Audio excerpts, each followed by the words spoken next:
2주 전에 우리는 예수 그리스도께서 자신의 교회를 세우셨다는 말씀을 들었습니다. 또 지난주에는 바로 그 주님이 세우신 교회에 속한 그리스도인은 자신의 의와 공로를 자랑하지 않고 오직 그리스도와 그분의 십자가에 못 박히신 것만을 알고 그분의 공로만을 자랑하는 사람입니다 라고 했습니다. 오늘은 그러한 그리스도인의 또 다른 필연적인 특징을 잘 보여주고 있는데, 그것이 바로 그리스도의 제자가 되는 것입니다.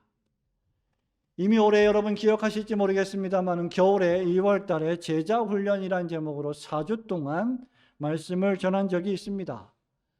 그때 여러분이 혹시 이 문장을 기억하실지 모르겠는데, 예수 그리스도의 제자가 되지 않고서는 그리스도인이 될 수 없습니다 라고 말씀드린 바 있습니다. 달리 말하면 예수 그리스도를 믿는 신자는 필연적으로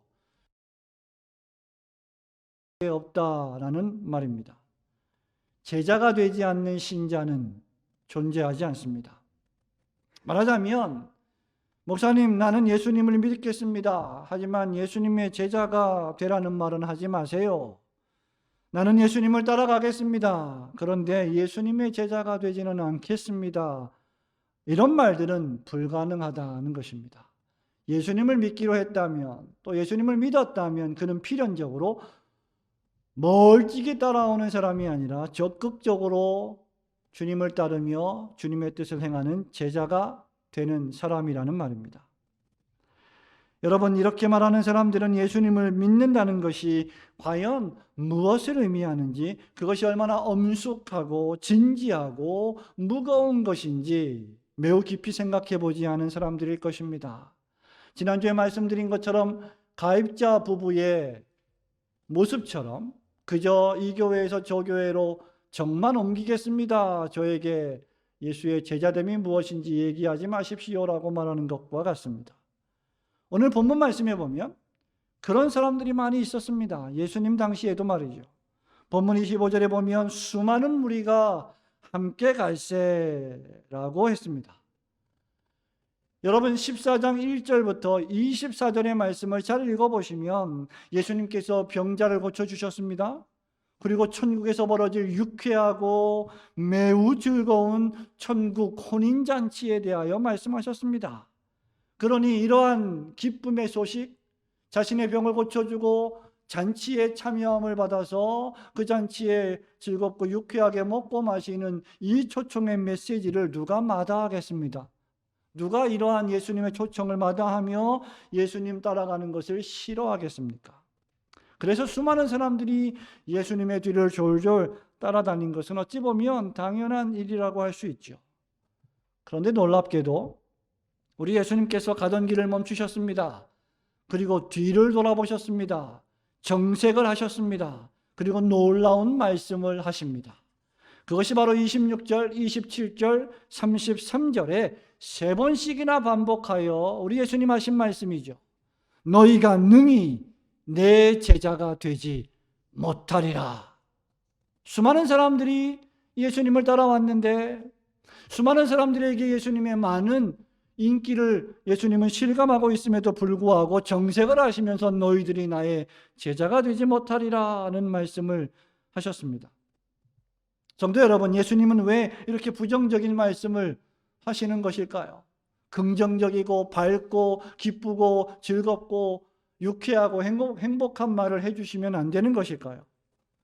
그저 좋은 게 좋은 거라며 질끈 좀 눈도 한번 감아주시고 보아도 못 본 척 하시고 들어도 못 들은 척 하시고 그냥 넘어가시면 수많은 사람들이 예수님을 따르고 소위 예수님이 추구하는 교회는 성장할 것이고 재정은 더 늘어날 것이고 삶은 더 풍족해질 텐데 예수님은 과연 왜 이러시는 걸까요? 이유는 예수 그리스도께서 이 세상에 자기 나라를, 세상 나라를, 세상의 왕국을 세우기 위해 오신 분이 아니셨기 때문입니다. 지금 예수님을 따라오는 수많은 사람들이 예수님 당신이 세우시려는 하나님의 나라, 천국의 위험 요소가 될 수 있다는 사실을 예수님은 매우 잘 알고 계셨습니다. 그래서 마태복음 10장 37절 38절에서 이렇게 예수님을 따라오는 수많은 군중과 무리들을 가리켜 그리스도께 합당하지 않다라고 말한 것입니다. 여기 합당하지 않다는 원어 엑시오스의 뜻은 가치가 없다, 하나님의 저울에 달아볼 때 무게가 나가지 않는다는 뜻입니다. 수많은 사람들이 예수님을 따라왔는데 그 사람들 가운데 일부는 가치가 없다, 주님 나라에 합당하지 않다, 예수님의 제자가 결코 될 수 없다라는 평가를 받은 것이죠. 그렇다면 어떤 사람이 무게가 나가는 그리스도인의 삶을 살아가는 예수님의 제자일까? 우리는 본문 말씀을 통해서 주님이 말씀하시는 제자됨의 세 가지 정의를 살펴볼 수가 있습니다. 제자의 세 가지 정의, 첫 번째, 그리스도의 참된 제자는 놀랍게도 가족들보다, 심지어 자기 자신보다 그리스도를 훨씬 더 우선하며 사랑하는 사람입니다.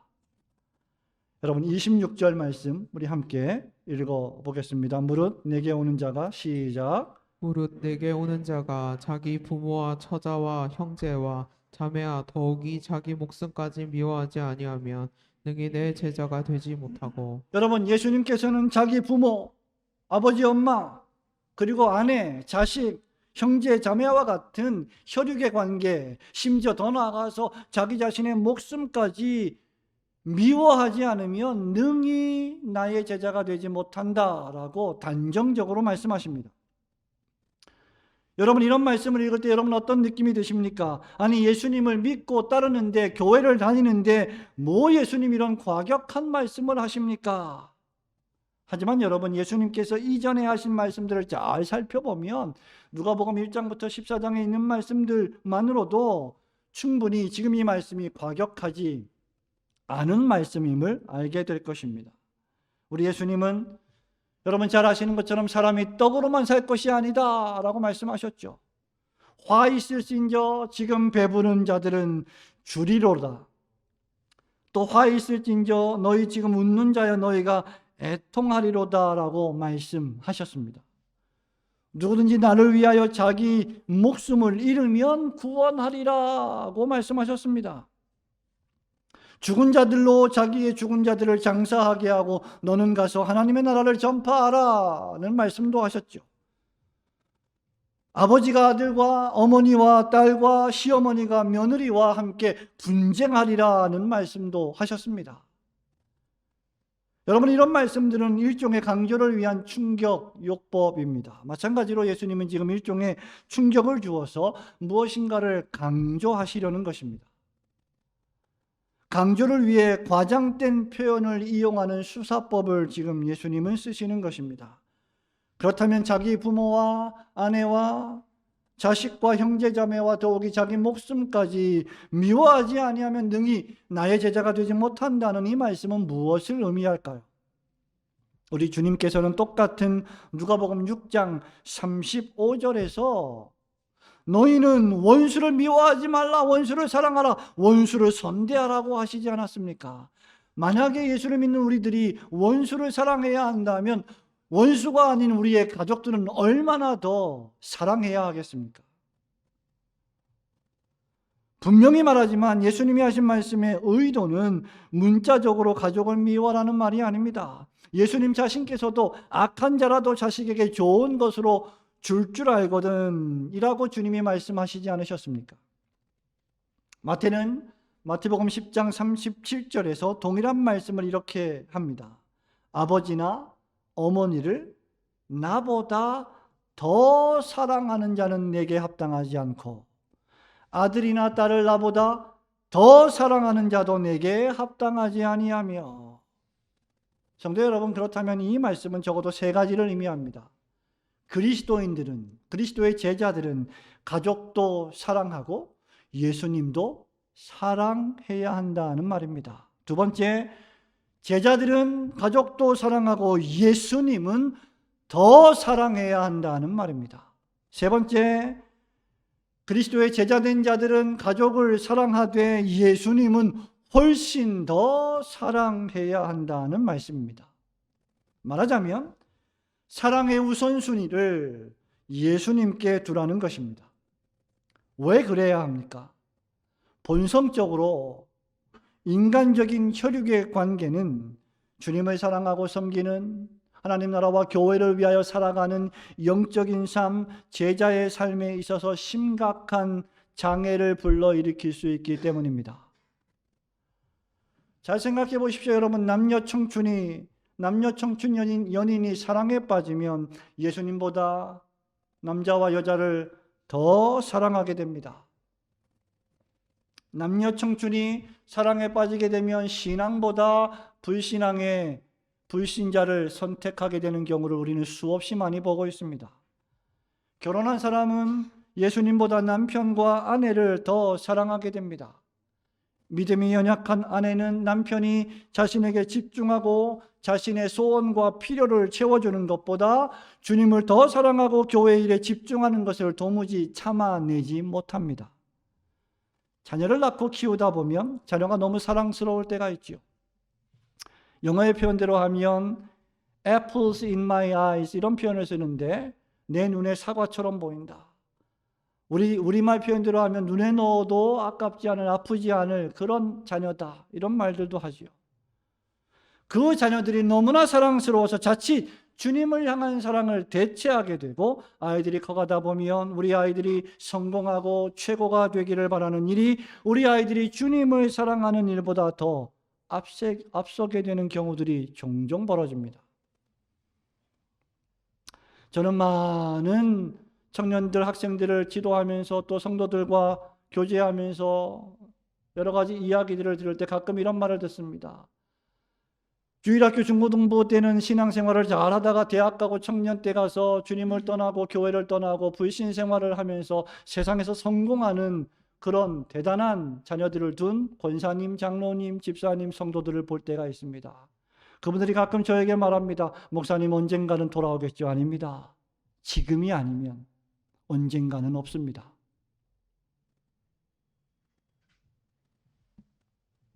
우리의 자녀들이 세상에서 성공하는 일보다 우리의 자녀들이 주님 안에서 믿음으로 성공하는 일이 훨씬 더 중요하다고 우리는 가르쳐야 합니다.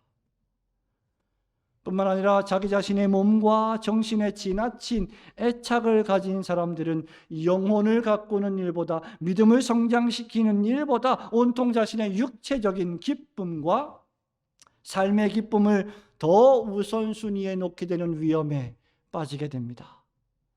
나이가 들고 늙어가면 천국을 더 소망하고 예수님을 더 사랑하게 될 것 같지 않습니까? 당연히 그래야죠. 그런데 도리어 나이가 들고 늙어가면 어린애같이 이기적이 되기가 얼마나 쉽습니까? 우리 주님께서는 이런 위험을 잘 간파하셨습니다. 그렇게 예수님께서는 엄청난 군중에 둘러싸여 열심히 복음을 전하고 계셨을 때 예수의 어머니와 동생들이 왔는데 너무나 많은 군중들 때문에 예수님 앞에 가지 못했습니다. 예수님, 당신의 부모와 형제들이 와 있습니다 라는 말을 들었을 때 우리 예수님 하신 말씀 기억하십니까? 누가복음 8장 21절에서 내 어머니와 내 동생들은 곧 하나님의 말씀을 듣고 행하는 이 사람들이다. 예수님은 인간적인 혈육의 관계보다 언제나 영적인 가족을 우선시한 것입니다. 바로 이것이 참된 그리스도인 제자의 특징입니다. 자신의 삶에서 예수님과 예수님을 믿는 신자들과 주님이 피 흘려 세우신 교회를 최우선 순위에 놓는 것 말입니다. 여러분에게 예수님은 누구십니까? 여러분이 이 세상에서 가장 아끼고 사랑하는 사람들보다 예수님이 과연 우선입니까? 요한복음 21장 15절에서 부활하신 예수님께서 베드로에게 이렇게 물으십니다. 유명한 말씀이죠. 요한의 아들 시몬아, 내가 이 사람들보다 나를 더 사랑하느냐? 오늘 주님께서는 우리에게도 동일하게 물으십니다. 네가 다른 사람들보다 나를 더 사랑하느냐? 네가 이 세상보다 나를 더 사랑하느냐? 이 물음 앞에 참으로 그러합니다라고 대답하는 사람이야말로 참된 그리스도의 제자들입니다. 이 세상과 이 세상의 다른 어떤 것들보다 여러분 마음속에 믿음을 주시고 여러분을 구원하여 주신 주 예수 그리스도를 더욱 사랑하시는 참된 제자들이 되시기를 주님의 이름으로 축원합니다. 둘째로 참된 그리스도의 제자는 각자 자기 십자가를 지고 그리스도를 매일매일 따르는 사람입니다. 별로 새로울 것이 없겠죠. 너무나 많이 들었고 자주 들었던 유명한 말씀이 아닙니까? 성도들 가운데 이 말씀을 모르는 사람이 거의 없지 않습니까? 여러분 27절 말씀을 함께 읽어보겠습니다. 시작. 누구든지 자기 십자가를 지고 나를 따르지 않는 자도 능히 내 제자가 되지 못하리라. 아멘. 교회를 좀 다녀본 사람들은 적어도 이 말씀을 모르는 사람이 아무도 없을 것입니다. 하지만 이 말씀의 진정한 의미를 아는 사람 역시 결코 많지 않습니다. 여기서 예수님이 하신 말씀은 당연히 옷에 붙이거나 목에 거는 액세서리의 십자가가 아니죠. 차의 뒤에 범퍼에 붙이는 십자가도 결코 아닙니다. 나아가 우리가 이 세상을 살아갈 때 당하는 여러 삶의 어려움들, 시련들, 고통들도 의미하지 않습니다.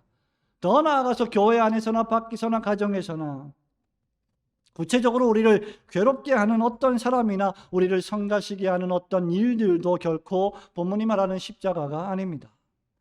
분명히 여기 십자가는 예수님이 지신 그리고 그 시대에 수많은 사형수들이 짊어졌던 사형의 형틀이었습니다. 말하자면 죽음의 형벌이었다는 것이죠. 지금 주님은 자신이 십자가를 지고 골고다 언덕을 걸어 올라가 죽음에 이르는 것처럼 너희들도 각자 너희 십자가를 지고 죽어야 한다고 말씀하시는 것입니다.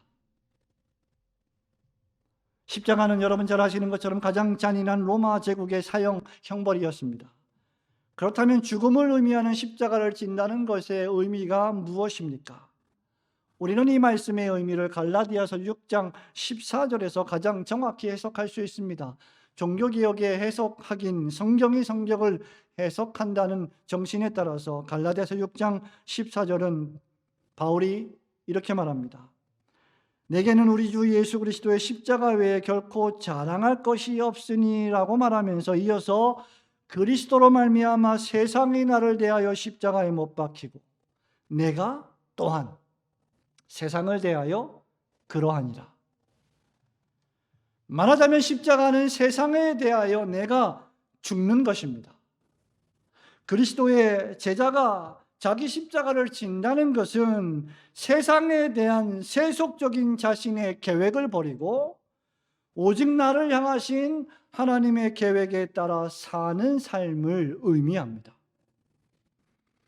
바울은 고린도후서 5장 15절에서도 그리스도가 십자가에서 죽으신 것은 우리로 하여금 다시는 우리 자신을 위하여 살지 않고 우리를 위해 죽었다가 다시 부활하신 그리스도를 위해 살게 하려 하심이라고 말했습니다. 즉 우리가 우리의 십자가를 진다는 것은 이 세상을 살아갈 때 세상의 방식대로 나의 계획과 목적을 세워서 내 계획과 목적을 관철시키는 삶이 아니라 나를 향하신 하나님의 뜻과 목적을 이루어가는 삶을 의미한다는 말입니다. 그렇게 하기 위해서 마태는 자기를 부인하고 자기 십자가를 지라고 한 것입니다. 왜냐하면 자기를 부인하지 않고는 결코 십자가를 질 수 없기 때문입니다. 자기를 부인하지 않은 상태에서 십자가를 지는 것은 불가능합니다. 학생 여러분, 대학생 여러분, 공부도 주를 위해 합니다. 단순히 성공을 위해서가 아니죠. 사업도 주를 위해서 성장시켜야 하는 것이죠. 교회도 단순히 성장하는 것을 목적하지 않고 기복주의를 목적하지 않고 주님이 원하시는 교회를 세워가기 위해서 존재하는 것입니다. 그런데 잘 보십시오, 여러분. 사실상 우리는 주님을 위한다고 하면서 정반대로 살지 않습니까? 정반대로 말하고 행동하지 않습니까? 입으로는 개혁을 외치고 입으로는 하나님의 말씀을 외치지만 삶에서는 전혀 그렇지 않고 이기적으로 인간적인 방편을 사용하지 않습니까? 타락한 인간의 부패한 본성과 욕심은 주를 위하여 살지 않고 너 자신을 위해 살아라 라고 말하지 않습니까? 교회를 다니는 것도 너 자신의 감정을 만족시키기 위한 거야 라고 속삭이지 않습니까? 사단이 우리 마음에 주님의 계획이나 교회의 계획 따위는, 하나님의 경륜 따위는 던져버리고 너의 계획이나 잘 세워서 성공하라고 속삭이지 않습니까? 하나님의 말씀이나 성경의 뜻은 신경 쓰지 말고 내 뜻을 세우라고 하지 않습니까? 그렇기에 이 세상에서 가장 어려운 일이 자기를 부인하고 자기 십자가를 지는 것입니다. 주님의 이런 명령을 거부하고 저항하면 할수록 주님을 따르는 일은 고통스럽고 신앙생활은 위선적이 되며 힘겨운 일이 됩니다. 그러면 주님은 나를 방해하는 자가 되고 하나님의 말씀인 성경은 내 앞길을 막는 거추장스러운 것이 되고 맙니다. 왜냐하면 모든 성경의 말씀이 나를 전부 다 걸고 넘어지기 때문이죠. 그러나 모든 일을 온통 주님께 맡기면, 주님의 멍에를 매면, 주님께로 가서 안식하면 그에게 주님의 십자가는 가장 가벼운 짐이 됩니다. 마태복음 11장 28절에서 우리 예수님 말씀하셨죠. 수고하고 무거운 짐진 자들아 다 내게로 오라. 내가 너희를 쉬게 하리라. 이는 내 멍에는 쉽고 내 짐은 가벼움이니라. 주님께로 와서 쉬는 신자는 자기 십자가를 어깨에 짊어지고 이 세상을 살아간다 하더라도 가장 자유롭게 그리스도를 위하여 살아갈 수 있습니다. 그에게 십자가는 결코 무거운 짐이 아닙니다. 그리스도를 따르는 제자의 삶이 왜 어려울까요? 아니, 제자까지 가지 않더라도 신자로 이 땅에서 살아가는 삶이 왜 어려울까요? 자기를 포기하지 않기 때문입니다. 교회에 등록을 하고 11조를 포함하여 헌금을 드리는 일을 왜 어려워할까요? 새가족 등록교육을 4조 5조를 받고 등록 서약서에 서약을 하고 주님의 교회를 섬기는 권리와 의무에 대해서 다 배웠는데 그것이 왜 어려울까요? 그것은 바로 자신의 인생이 주님의 것이 아니라 자기 것이라 생각하기 때문입니다. 그것은 자기가 가지고 있는 돈이, 자기의 생명이, 자기의 시간이, 자기의 물질이 전부 다 자기 것이라고 생각하기 때문입니다. 말하자면 자기를 부인하지 않고서는, 즉 내 삶이, 내 모든 소유가 주님이 주셨고 주님이 주인 되신 주님의 것이라는 생각을 하지 못하면 신앙생활 자체가 부자연스럽고 어려워지는 것입니다. 그래서 간신히 생색만 내는 것이죠. 모든 것을 자기 것이라고 움켜쥐는 사람은 그리스도의 참된 제자가 되기 어렵고 그리스도께서 그에게 부어주시는 놀라운 축복을 경험하기가 어렵습니다. 사랑은 계속해서 버리는 것, 나눠주는 것 아닙니까? 나눠주고 버리고 비우게 될 때 우리 주님께서 더 풍족하게 채워주시는 그 놀라운 신앙의 경험을 그는 결코 할 수 없습니다. 그리고 그런 사람은 그리스도의 참된 성도가 되기도 매우 어려운 법입니다. 여러분은 어떻습니까? 자신을 부인하고 자기 십자가를 지는 법을 매일매일 묵상하며 훈련하고 계십니까? 그리스도의 참된 제자가 되기 위해 여러분 모두가 자기를 부인하고 각자 자기 십자가를 지고 예수님을 매일매일 따라가는 참된 성도들이 되시기를 주님의 이름으로 축원합니다. 마지막으로 참된 그리스도의 제자는 오늘 본문 말씀을 통해 볼 때 그리스도를 위해서 자신의 모든 소유를 아낌없이 포기할 줄 아는 사람입니다. 33절 말씀 한 번 더 읽어봅니다. 이와 같이 시작. 이와 같이 너희 중에 누구든지 자기의 모든 소유를 버리지 아니하면 능히 내 제자가 되지 못하리라. 아멘. 예수님은 이제 더 나아가서 자기의 모든 소유를 버리지 않으면 능히 나의 제자가 되지 못한다라고 좀 더 과격한 말씀을 지금 하고 계십니다.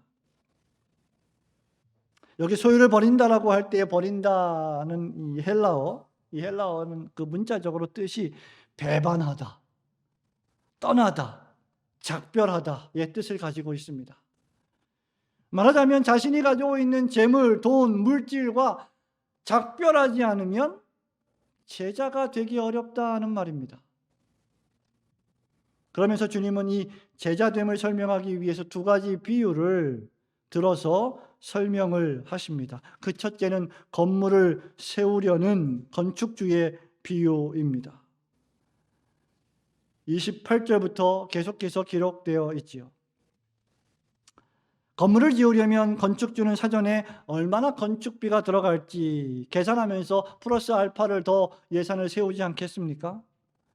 그런데 돈을 투자해서 건물을 짓다가 끝까지 건물을 짓지 않고 세우지 못하고 기초만 쌓고 멈추어 버리면 보는 사람이 전부 다 아이고 저 건물은 부도가 났구나, 저 건물은 뭔가 흉물스럽구나, 문제가 있네라고 비웃지 않겠습니까? 여러분, 교회 역시 마찬가지입니다. 아름답고 화려하게 예배당 건물은 지어 놓았어도 그 안에서 활동하는 참된 교회의 성도들의 영혼을 튼튼하게 건축하지 못했다면 그 교회당은 그저 아름답게 보이는 어리석은 건물이 될 것입니다.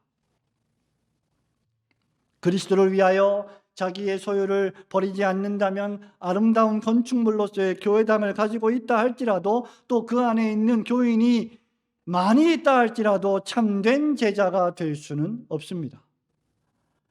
참된 제자로서 예수님을 우선하고 자기를 부인하며 자기 십자가를 지고 하나님의 목적과 뜻대로 살려는 분투함과 제자됨이 없다면 우리는 싱클레어 퍼거슨 목사님이 책에서 말하고 있는 바대로 그저 서류상의 회원에 불과할 것입니다. 참된 제자는 그저 교회당 앞들만 왔다 갔다 하는 사람이 아니라 그리스도의 장성한 분량에 충만한 데까지 자라가는 사람들입니다. 교회 안에 있지만 교회 밖을 나가면 편법과 불법을 일삼으며, 아니 교회 안에서조차 편법과 불법을 일삼으면 교회가 세상으로부터 수치를 당하게 되고 교회가 같은 교회로부터 수치를 당하게 됩니다. 그러므로 신자가 되겠다는 사람, 제자가 되겠다고 투신하는 사람은 교회의 회원됨이 얼마나 엄청난 의미인지를 잘 알아야 합니다.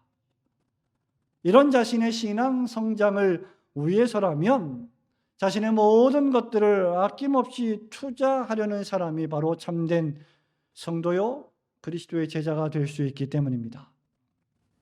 또한 둘째로 전쟁에 나가려는 한 임금의 이야기를 비유로 들고 있습니다. 31절, 32절의 말씀이죠. 여러분, 이 비유의 핵심은 한 가지입니다. 신앙생활에 타협은 없다는 것입니다. 신앙생활에 회색지대는 존재하지 않습니다. 전쟁에서 승리하든지 패배를 인정하고 화친을 요청하여 적국의 속국으로 살든지 둘 중 하나입니다. 건물을 지으려면 끝까지 지어야 하고 전쟁에 임하려면 끝까지 싸워서 승리해야 합니다. 신앙생활에 적당한 타협은 없습니다. 제자됨의 타협은 더더군다나 없습니다. 만일 우리가 적당히 타협해서 이 정도 건물 짓기를 마치고 그 건물을 끝까지 완성하지 않는다면, 적당히 세상과 타협해서 세상의 종노릇하며 신앙의 모험을 추구하지 않고 그저 안정을 원한다면 그런 사람은 우리 예수님이 34절에서 하신 말씀처럼 맛을 잃어버린 소금처럼 쓸데없어 밖에 버리움을 당하게 될 것입니다. 교회 안에 교회 밖에 얼마나 많은 사람이 입으로만 주님을 사랑한다고 말합니까?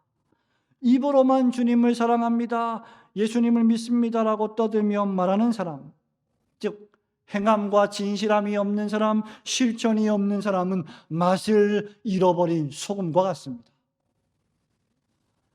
이런 사람들은 세상 사람들과 별반 차이가 나지 않습니다. 교회에 오면 신자인 것 같지만 세상에 있으면 세상 사람과 별로 구별이 되지 않습니다. 뭔가 독특한 것이 하나도 없습니다. 성도 여러분, 이 비유들의 요점을 이해하시겠습니까? 그리스도의 제자됨은 자기를 부인하고 자기 십자가를 져야 한다는 사실을 머릿속으로 아는 것만으로는 충분하지 않다는 거예요. 여러분, 그 정도는 교회를 다니는 사람인 것 정도로는 충분하지 않습니다. 불신자들도 그런 것 정도는 압니다. 참된 신자와 제자는 그리스도와 그의 나라를 위하여 자신의 모든 소유를 기꺼이 버릴 줄 아는 사람이어야 합니다. 머릿속으로 아는 사람, 생각만 하는 사람이 아니라 그것을 삶에서 행동으로 옮기는 사람 말입니다. 이것이 소위 우리가 말하는 제자도의 대가입니다. 예수 그리스도의 구원의 복음은 모든 사람들에게 값없이 주어졌습니다. 주님이 부르시는 모든 사람들에게 은혜로 임했습니다. 누구든지 예수를 믿으면 구원을 받습니다. 죄사함을 얻습니다. 영생을 선물로 받습니다. 이것이 너에게서 난 것이 아니요 하나님의 선물이라고 했습니다. 그런데 그렇게 구원받는 신자는 바로 필연적으로 자신의 모든 것을 주님께 바치는 제자가 됩니다. 주님의 나라와 복음과 주님의 몸된 교회를 위해서라면 자신이 가진 모든 것을 아낌없이 내어드리는 사람입니다. 주님을 믿는 신자로서 마땅히 치러야 할 대가를 치르는 사람이 바로 예수를 따르는 제자들입니다. 지난주에 우리 대한민국 선수들이 아주 훌륭한 그런 성적을 낸 그런 게임이 있는데 바로 미국의 프로골프 PGA 또 LPGA 여자와 남자 프로 세계대회에서 고진영 선수와 임성재 선수가 우승을 했습니다. 임성재 선수가 23살인가요? 5살인가 잘 모르겠는데 임성재 선수를 가르친 국내 코치가 인터뷰를 했는데 임성재 선수가 다른 선수와 다른 점에 대해 이렇게 말했습니다. 쉬는 날이 없을 정도로 꾸준하게 운동한다는 점입니다. 동계훈련을 가면 점심 후에 쉬는 시간이 한두 시간 정도 있는데 임성재 선수는 다른 선수가 쉴 때도 숏게임을 계속 연습했습니다. 심지어 골프를 위해서라면 모든 것을 포기할 수 있고 친구들도 안 만나고 자제하는 그런 마음이 누구보다 뛰어난 것 같습니다. 여러분, 이런 것이 골프를 위해서 이 임성재 선수가 치른 대가입니다. 세상의 명예와 성공을 위해서도 치러야 할 대가가 얼마나 큽니까? 가만히 있는다고 대선수가 되지는 않습니다. 대충 한다고 해서 그렇게 어려운 PGA에서 한 번 우승하는 일은 결코 벌어지지 않습니다. 큰 선수가 되려면 절제해야 하고 손바닥에서 피가 날 정도로 열심히 훈련하고 연습해야 합니다. 대가를 치러야 합니다. 투자를 해야 하며 인내해야 합니다. 그리스도의 제자는 어떠합니까? 그리스도를 위하여, 신앙을 위하여, 주님이 완성하실 하나님의 나라를 위하여, 눈에 보이는 가시적인 천국인 지상의 교회를 위하여 자신의 소유 모든 것을 포기하고 아낌없이 대가를 치를 줄 아는 사람이 진정한 제자입니다. 여러분의 모든 소유를 기꺼이 버리며 먼저 그의 나라와 그의 의를 구함으로 세상 사람들과는 뭔가 구별되고 다른 제자의 삶을 잘 살아가시기를 주님의 이름으로 축원합니다. 사랑하는 우리 올고등교회 성도 여러분, 말씀을 맺습니다. 만일 우리가 주님을 최우선 순위에 놓고 주님을 사랑하고 각자 자기 십자가를 지고 자기를 부인하며 소유를 포기하며 살면, 목사님, 이 세상에서 제가 손해보며 사는 거 아닐까요? 그런 걱정을 할 수도 있을 겁니다. 그렇게 포기하고 살아가면 과연 우리는 어떻게 살까요? 라고 걱정할지도 모릅니다. 그리스도의 제자로 살아간다면 여간 불편하고 희생을 감수해야 하는 일이 많을 거라고 걱정할지도 모릅니다. 이에 대해서 로이드 존스 목사님이 그의 마태복음 5장 산상수훈 설교에서 이렇게 말한 바 있습니다. 여러분이 포기해야 하는 것을 생각하지 마십시오. 그 안에는 아무것도 없습니다. 그것이 손해나 희생이나 고난이라고 생각하지 마십시오. 절대로 이러한 용어들을 사용해서는 안 됩니다. 여러분은 잃을 것이 아무것도 없습니다. 오히려 모든 것을 얻습니다. 그리스도를 바라보십시오. 그를 따라가십시오. 여러분이 궁극적으로 그분과 함께 있게 될 것임을 깨닫기를 소원합니다. 그리고 그의 거룩한 얼굴을 바라보면서 영원토록 그분을 즐거워하시기 바랍니다. 우리가 세상에서 모든 것을 잃어버린다 해도 주님을 얻는다면 우리는 모든 것을 얻는 사람이 될 것입니다. 그러나 여러분이 세상에서 얼마나 화려하고 멋진 삶을 살고 얼마나 많은 것을 누리고 얻었다 할지라도 그리스도를 놓쳐버리면 여러분은 모든 것을 놓치는 사람이 됩니다. 참으로 예수님이 부르시는 사람들은 모든 것을 버리고 예수님을 따르는 사람입니다. 여러분은 어떠하십니까? 깊어가는 가을, 갑자기 추워지니 겨울 같은 가을에 열매를 맺어야 할 때에 그 누구보다, 그 무엇보다 여러분은 예수님이 최우선이십니까? 예수 그리스도의 십자가를 사랑하십니까? 자신을 부인하고 모든 소유를 포기하며 주님을 믿는 대가를 치르고 계십니까? 그렇다면 여러분은 참으로 그리스도의 제자들입니다. 우리 모두가 예수님을 지금보다 훨씬 더 사랑하고 자기를 부인하며 자기 십자가를 지고 주님을 따르며 물질과 소유를 기꺼이 포기하고 주님 나라와 복음을 위해 투자하시는 참된 그리스도의 제자들, 성도들이 되시기를 주님의 이름으로 축원합니다. 아멘.